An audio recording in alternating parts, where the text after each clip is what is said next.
வணக்கம். பரபரப்பு மீடியா செய்திகளுக்காக நான் நிரோஷன். தென்னாசியாவில் இந்தியா சீனாவின் முக்கிய எதிரியாக உள்ள நிலையில் இந்தியாவை சுற்றியுள்ள நாடுகளில் சீனா தனது ஆதிக்கத்தை நிலைநாட்ட பல்வேறு முயற்சிகளை செய்கிறது. அந்த முயற்சிகள் பெரும்பாலும் இந்தியாவை சுற்றியுள்ள நாடுகளை சீனா தமது கடன் விலைக்குள் விளைவிப்பதுதான்.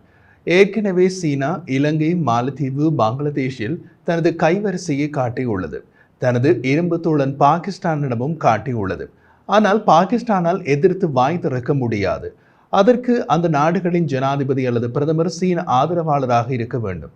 அதனால் தமது ஆதரவாளரை இந்தியாவின் அயல்நாட்டு தேர்தலில் வெற்றி பெற வைக்க சீனா கடுமையாக முயற்சிக்கிறது.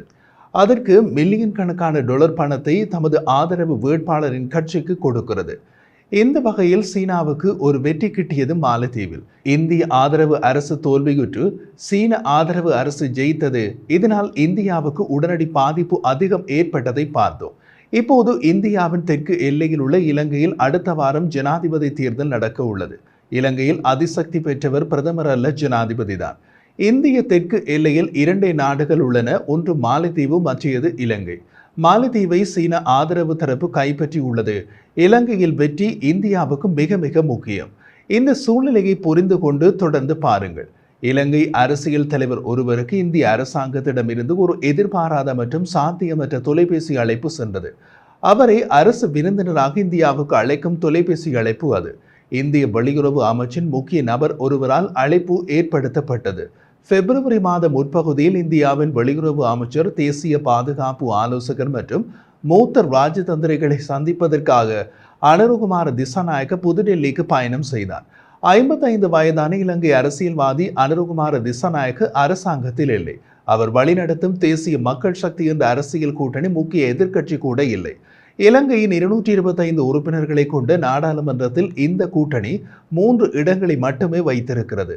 அங்கு அது முதல் 3க்குள் வராமல் 4வது பெரிய சக்திதான். மேலும் அனுரகுமார திசாநாயக்கவின் கம்யூனிஸ்டியம் சார்பான கட்சி பெரும்பாலும் இந்தியாவின் முக்கிய புவிசார் அரசியலின் போட்டியாளரான சீனாவுடன் நெருக்கமாக பார்க்கப்படுகிறது. இப்படியான குதிரை மீது இந்தியா ஏன் பந்தயம் கட்ட முடிவெடுத்தது?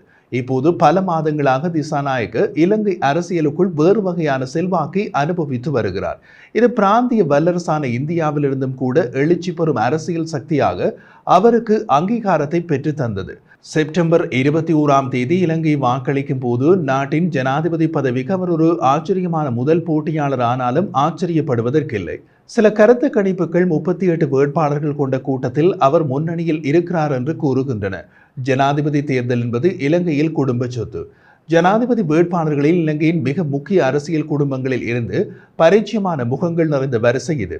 முன்னாள் ஜனாதிபதி மஹிந்த ராஜபக்சவின் மூத்த மகன் நாமல் ராஜபக்ச, மற்றும் ஒரு முன்னாள் ஜனாதிபதி ஆர் பிரேமதாசவின் மகன் சஜித் பிரேமதாச மற்றும் தற்போதைய ஜனாதிபதி ரணில் விக்ரமசிங்க, நாட்டின் முதலாவது நிறைவேற்று ஜனாதிபதி ஜே.ஆர். ஜெயவர்தனவின் மருமகன்.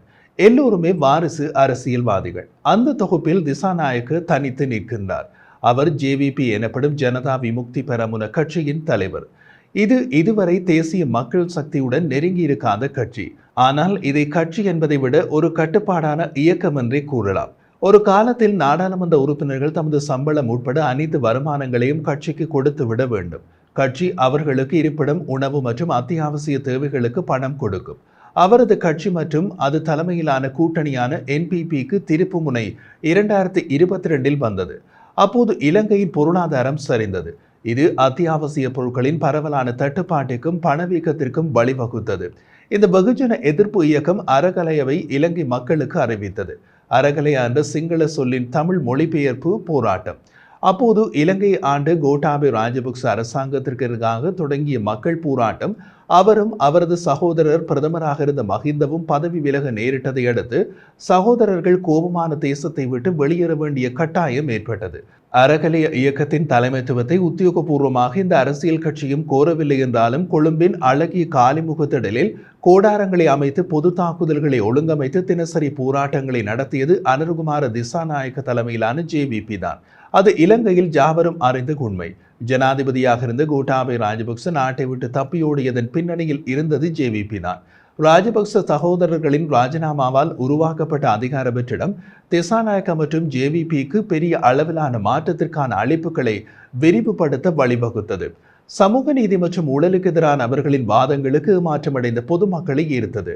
ஓரமாக இருந்த அந்த கட்சி நம்பகமான பெரிய அரசியல் சக்தியாக வளர்ந்தது. மேலும் திசாநாயக்கவின் தனிப்பட்ட செல்வாக்கு அவரது கட்சியினருடன் உயர்ந்துள்ளது. அமைப்பை மாற்ற முயற்சியில் அவர் நேர்மையானவர் என நான் பார்க்கிறேன் என எழுத்தாளரும் அரசியல் ஆய்வாளருமான காமினி வியாங்கோட தெரிவித்தார். வேங்கோட இலங்கையில் ஜனநாயக சீர்திருத்தத்திற்காக தாக்குதல் செய்யும் பிரவேசி பாளைய சிவில் சமூக இயக்கத்தின் இணை அழைப்பாளராக உள்ளார். ஊழலுக்கான கதவுகளை மூடுவேன் என்று அனுருகுமார கூறும்போது அவர் அதை அர்த்தப்படுத்துகிறார் என்று நான் நம்புகின்றேன். அவர் அதை செய்ய முடியுமா இல்லையா என்பது வேறு விஷயம். காரணம், இலங்கையில் பல ஆண்டுகளாக வேரூன்றிவிட்ட அரசியல் ஊழல். ஆனால் இந்த உண்மையான தன்மையினை வேறு எந்த அரசியல் தலைவரிடமும் நான் காணவில்லை என்று வியாங்கொட கூறினார். இலங்கையின் அனுராதபுரம் மாவட்டத்தில் தலைநகர் கொழும்பிலிருந்து 177 கிலோமீட்டர் தொலைவில் உள்ள தம்புத்தேகம கிராமத்தில் ஒரு கிராமப்புற நடுத்தர குடும்பத்தில் பிறந்த திசாநாயக்க களனி பல்கலைக்கழகத்தில் அறிவியல் பட்டப்படிப்பை முடித்தார். பள்ளி பருவத்தில் இருந்தே ஜேவிபியில் ஈடுபட்டு வந்த அவர் 2000 ஆண்டு முதல் நாடாளுமன்ற உறுப்பினர் ஆனார். திசாநாயக்க 2014 ஜேவிபியின் தலைவராக நியமிக்கப்பட்டார். அதன் பின்னர் கட்சியின் வன்முறை கடந்த காலத்திலிருந்து வேறுபட்டதாக அதன் பிம்பத்தை மறுவடிவமைக்க முயன்றார். 1971 மற்றும் பின்னர் 1980களின் பிற்பகுதியில் ஜேவிபி கட்சி தோல்வியுற்ற மார்க்சிஸ்ட் கிளர்ச்சிகளுக்கு வழிவகுத்தது. இலங்கையர் JR ஜெயவர்தன மற்றும் R பிரேமதாசவின் ஏகாதிபத்திய மற்றும் முதலாளித்துவ ஆட்சியினை தூக்கி எறிய வேண்டும் என்று 1988-89 ஜேவிபியால் தொடங்கப்பட்ட ஆயுத எழுச்சி இலங்கை வரலாற்றில் இரத்தக்களரியான காலகட்டமாக மாறியது. பரவலான கொலைகள் மற்றும் அரசியல் படுகொலைகள், உத்தியோகபூர்வமற்ற ஊரடங்கு சட்டம், நாசவேலைகள் மற்றும் ஜேவிபியால் அழைப்பு விடுக்கப்பட்ட தாக்குதல்கள் அன்றைய வரிசையாக இருந்தன. ஜேவிபியில் பாதிக்கப்பட்டவர்களின் அரசியல் எதிரிகளுக்கு மேலதிகமாக புத்திஜீவிகள், கலைஞர்கள் மற்றும் தொழிற்சங்கவாதிகளும் அடங்குவர்.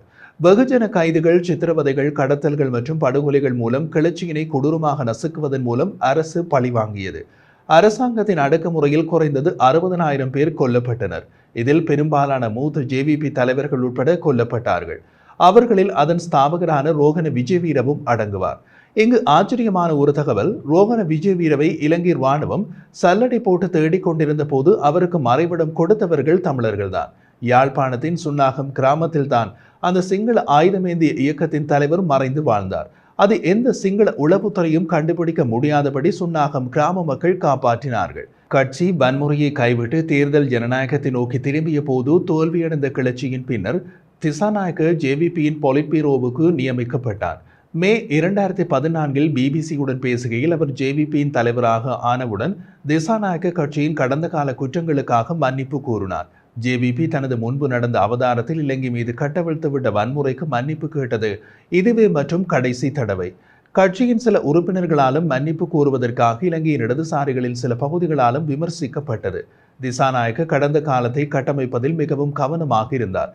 அவர் பலமுறை வருத்தம் தெரிவித்தாலும் மீண்டும் மன்னிப்பு கேட்காமல் நிறுத்திவிட்டார். இங்கு மற்றொரு உண்மையை நாம் சொல்ல வேண்டியுள்ளது. ஜேவிபி அரசியல் கட்சியாக மாறிய பின்னரும் அதற்கு அதிகாரப்பூர்வமற்ற ஒரு ஆயுத பிரிவு பின்னணியில் இயங்குகிறது. இந்த பெரும்பான்மை சிங்கள கட்சியின் ஆயுத பிரிவின் தலைவர் அந்த இயக்கத்தின் ஆரம்பகால தீவிர உறுப்பினர் குமார் குணரத்னம்.